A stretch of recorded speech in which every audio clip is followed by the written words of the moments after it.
এই hello WhatsApp guys, আপনারা সবাই কেমন আছেন? আজকে চলে আসলাম কমলগঞ্জ, মৌলভীবাজার জেলার মাধবপুর জেলার রাসের মেলা। রাস মেলা আসলে মূলত তৈরি হয়েছে তোমার শ্রীকৃষ্ণের ও রাধার প্রেম কাহিনী নিয়ে।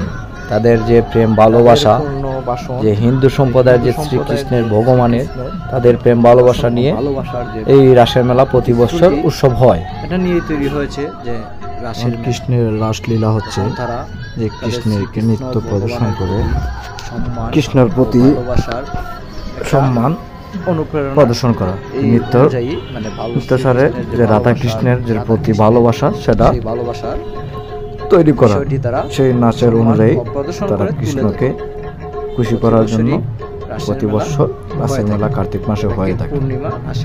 পূর্ণিমা প্রতি বছর হয়ে থাকে।